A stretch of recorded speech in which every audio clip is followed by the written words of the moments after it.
Olá, aqui é Rodrigo, sou psiquiatra da Unopsique e hoje vamos trazer mais um tema para ser discutido com vocês.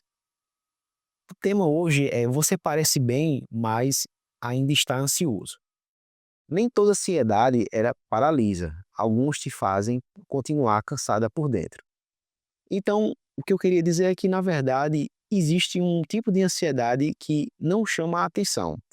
Você batalha, você cumpre as suas atividades, você entrega, você funciona perfeitamente bem. Mas no final do dia, ainda você se sente muito exausto. Então, essa ansiedade é a ansiedade que a gente chama ansiedade por alta performance. É uma das mais perigosas, porque ninguém percebe, só você percebe que ela existe, né? E hoje, agora eu vou querer mais ou menos te mostrar como é que você identifica isso, como é que você aborda, como é que você começa a dar os primeiros passos para enfrentar essa ansiedade de performance. Inicialmente, a gente precisa entender que a ansiedade, geralmente, ela está muito associada a tremores, crise de pânico, falta de ar. E realmente, algumas situações, a ansiedade, ela chega a ficar tão intensa que aparecem crises e realmente estão relacionadas a esses sintomas. Porém, existe uma ansiedade que ela é mais silenciosa, não é? E ela se disfarça de algumas maneiras, das quais as pessoas não identificam como uma crise comum de ansiedade. E que maneiras seriam essas? Produtividade, responsabilidade de forma excessiva, perfeccionismo, sensação de que a pessoa tem que dar conta de tudo, não é? E o que acontece? O seu corpo, apesar de você ter esses sintomas, ele não consegue ser enganado, né, porque apesar de você ter esses sintomas, esses pensamentos, essa ansiedade que você consegue encobrir, né, através, dessa alta performance, o seu corpo está identificando que você ainda está ansioso. E infelizmente chega algum momento que você começa a pagar a conta por esse excesso de ansiedade, que as outras pessoas inclusive não identificam. E quais seriam esses sintomas, esses sinais dessa ansiedade? Por exemplo, cansaço, mesmo você dormindo, você se sente cansado, dificuldade para relaxar, irritabilidade, uma sensação de estar sempre ligado e uma mente acelerada mesmo em momentos de descanso. Um exemplo que geralmente nós damos é que às vezes você vai para uma praia, você sai com a família, mesmo num contexto fora de uma situação que a gente não esperaria que houvesse uma ansiedade, aquela pessoa ela sofre, né? Vamos dar um exemplo, por exemplo, alguém que vai para a praia, né? Mas aí tem que sair naquele horário certo, tem que chegar naquele momento, tem que pegar, né, aquele trânsito, se acontece alguma coisa, já é um motivo de estresse, às vezes a pessoa vai para uma praia e já começa a discutir com família, com pai, com mãe, com irmão, enfim. Eu acho que você já deve ter conhecido, já ouviu falar dessas pessoas, né. Então, interessante que essas pessoas, mesmo elas estando dentro de um contexto, né, de lazer, né, elas trazem consigo esses sintomas de ansiedade, né, e levam isso para esses momentos, e aí o que acontece? Elas sentem essa incapacidade de relaxar. É como se você tivesse com o motor ligado ao tempo todo e você não conseguisse desligar, né. O problema é que essas pessoas, elas no dia a dia, elas são funcionais. As pessoas inclusive admiram a capacidade delas de resolutividade de problemas, né. E aí o que acontece? Essas pessoas elas passam, vamos dizer, batido de qualquer, atenção que se pode dar a alguém que está em sofrimento, mental, né. Então, o que acontece? Existem alguns padrões que estão muito relacionados, e um dos padrões que a gente mais percebe é como se a mente não desligasse. É como se a todo momento a pessoa tivesse com algum pensamento, enfim, até como a gente falou, né, vamos dizer, viagens, mas, por exemplo, quando uma pessoa chega em casa, né, e ali tem aquele momento de desfrute com a família, ela não consegue ler um livro, ela não consegue nem assistir um jornal, ela não consegue brincar com os filhos. Inclusive, quando essa pessoa ela vai se deitar, coloca lá, né, assim, a cabeça no travesseiro, né, vem várias e vários pensamentos que impedem, inclusive, que ela consiga conciliar o sono, que ela possa ter um sono adequado. Então, essa é um dos sintomas, essa incapacidade de relaxar. A outra questão que a gente percebe muito, né, é uma alta produtividade.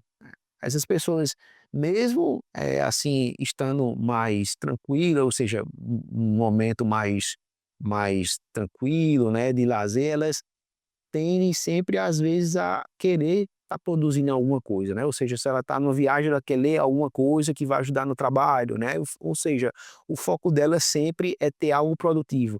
E é interessante que aqui entra uma questão, elas se culpam por, às vezes, elas estarem em um contexto de um descanso, né, de um lazer, de um relaxamento, né, elas acham que dali é perda de tempo, né. Então isso daí, essa autoprodutividade, é justamente uma fuga a essa questão dessa ansiedade. Outras coisas bem relacionadas a isso é excesso de redes sociais, né, você, tá ali conversando com alguém num restaurante e daqui a pouco tá vendo ali, né, uma postagem em rede social falando sobre algum acontecimento, alguma coisa que lhe preocupa, algo relacionado à economia, finanças, guerras, enfim, né. São sempre motivos para que essa pessoa ela tenha uma sensação de estar sempre, eh, acesa, sempre alerta, não é? E além disso, a gente percebe também uma sensação constante de dívida. Que seria isso? É que é como se a pessoa sempre tivesse algo por fazer, né? Parece que tudo que ela faz não se esgota.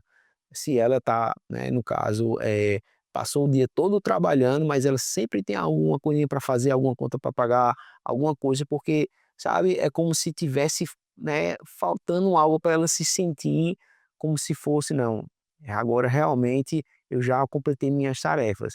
Infelizmente, ela nunca chega nesse objetivo, ela nunca chega nessa sensação de plenitude, ela está sempre buscando algo que falta, né. E essa sensação é uma sensação constante de dívida, né. E por fim, a gente também percebe uma sensação de que a pessoa está tenso o tempo todo. E é interessante que parece que quando a gente vai conversar com essa pessoa, ela parece que ela não se desarma e qualquer coisinha ela se torna até um pouco rude, um pouco agressiva, né, é um pouco impaciente com pequenos erros. A gente percebe muito isso quando a gente está no trânsito, né, que, um carro passa na frente dela, ela buzina, ela xinga, né, às vezes, assim, intolerante a pequenos erros que a esposa ou que os filhos cometem, né. Então, assim, isso daí é uma tensão constante à qual a pessoa está submetida, né. Essa ansiedade é interessante que, como todo comportamento, ela pode ser, estimulada, né, ou o contrário, né, assim, então, o que acontece é que nossos comportamentos eles estão muito relacionados a esforços, que na verdade, a gente geralmente, as pessoas, de certa forma, elas dão um reforço, né, como também situações onde a gente não é reforçado a fazer aquilo dali, que os psicólogos chamam de punições, né. Quando a gente geralmente chama ou fala de punição, né, a gente vê que é algo que é relacionado a alguma dor, alguma coisa que alguém faça contra você, né. Mas, assim, basicamente a psicologia entende como punição como algo que você faz para diminuir assim, a frequência daquele comportamento.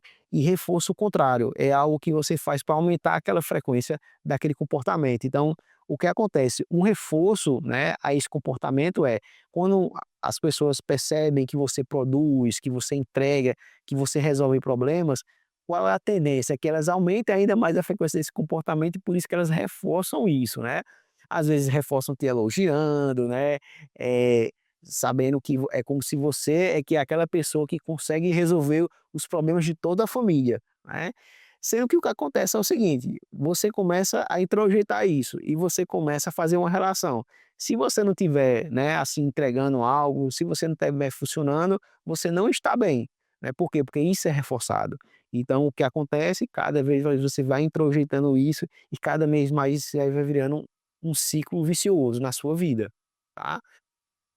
Outra questão que a gente tem que entender, às vezes, é o medo de perder o controle, né. a pessoa ela é muito criteriosa em relação às coisas que ela faz. Então, por exemplo, tudo tem que estar controlado para não haver uma fuga, né. E às vezes a gente percebe isso, muito em algumas pessoas que, no passado tiveram uma criação muito rígida, né. Então os pais eles eram muito, né, assim, muito rígido, né, ou seja, com muitas regras, disciplina. E aí no adulto, quando a gente, né, assim, tá organizando nosso dia a dia, né, a gente termina introjetando essa regra, né, e a gente termina sendo muito duro consigo mesmo e com os outros, né. E aí essa questão de perder o controle, de a coisa sair errada, faz com que a pessoa se exija bastante, né. E aí a sensação de você não poder falhar, enfim, não começa a também criar sintomas de ansiedade, né. E essa forma de ser, né, eu digo que a ansiedade, ela é um modo de funcionamento, né, é a maneira como você funciona, né. E aí você vai criando essa identidade de resolvedor das coisas, às vezes dos seus problemas e resolver os problemas alheios.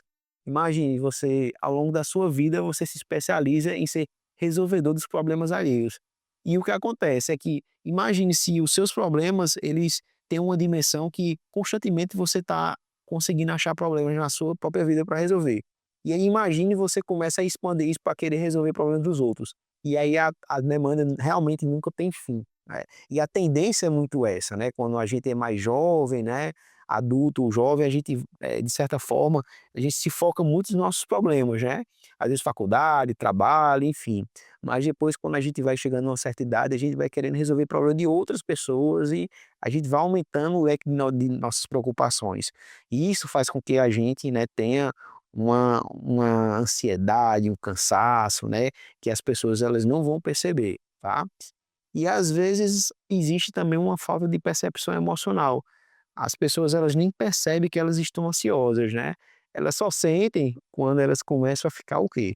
Elas começam a ficar cansadas, desmotivadas, né, quando elas começam a ficar irritadas. Elas inclusive chegam aí dizer: "Olha, eu estou diferente". É interessante quando você está entrevistando alguém assim, porque a pessoa diz assim: "Ó, eu não sei o que é que está acontecendo, mas está acontecendo algo que eu estou ficando mais irritado", né.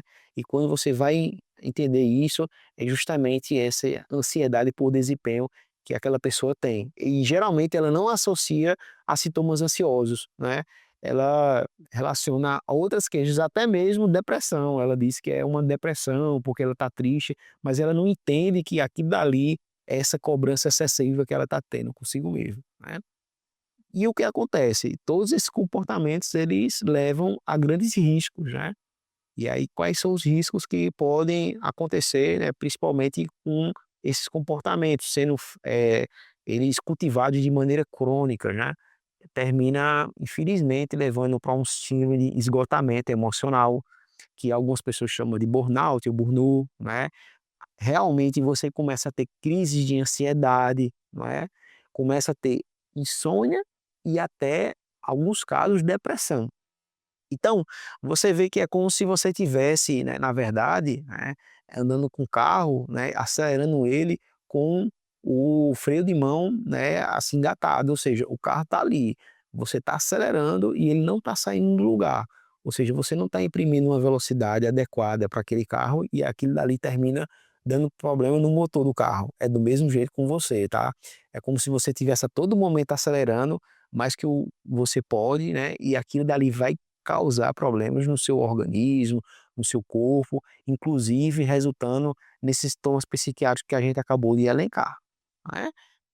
E agora a gente vai traçar alguns passos para a gente começar a sair um pouco desse ciclo vicioso.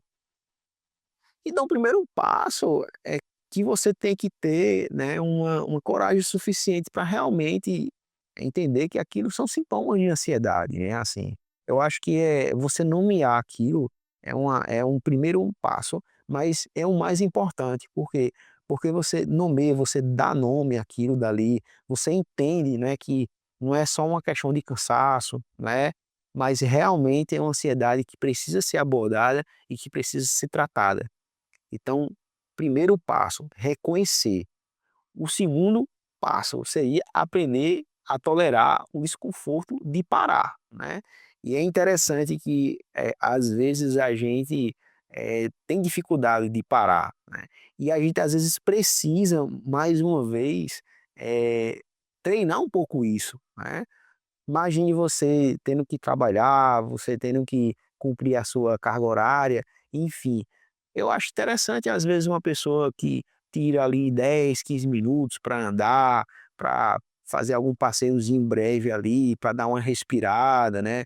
Às vezes você trabalha num local onde tem uma área verde que você pode ir respirar um pouquinho de ar puro, tá certo? Então, assim, eu acho interessante esses períodos de pausa, né, assim, é importante que você se dê essa oportunidade. E nesse momento, né, tentar, eh cultivar a questão do silêncio, cultivar essa questão de você não ficar muito preocupado com algo que você tem que fazer e simplesmente, às vezes, assim, prestar atenção na questão do ambiente, né. Terceiro que a gente poderia, até, vamos dizer, indicar seria essa questão dessa autoexigência constante, não é. Às vezes a gente tem essa autoexigência, às vezes a gente se cobra bastante, né, assim, e a gente quer que tudo seja perfeito. É importante que você dê em sua vida algumas áreas de imperfeição. Essas áreas de imperfeição que é importante para que você possa trabalhar, né, com isso, para que você diminua um pouco essa exigência sua, tá. Então eu acho que é interessante você, às vezes, ter, situações de que a coisa não sai tão perfeita, até para você entender que não precisa ser perfeito em tudo. Se é algo que não é tão crítico, algo que não é tão assim, relacionado à sua vivência, né. Eu vou dar um exemplo. Por exemplo, um cirurgião, ele realmente tem razão em ser muito criterioso, né, e muito preciso na técnica cirúrgica dele. Mas vamos dizer que esse cirurgião ele tenha um hobby, que vamos dizer que é tocar piano, tá?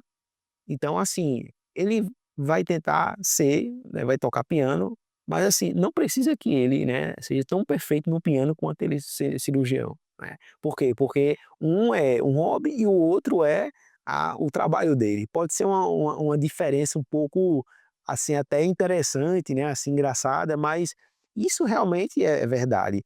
Tem pessoas que elas querem atingir um grau de excelência em tudo que elas fazem.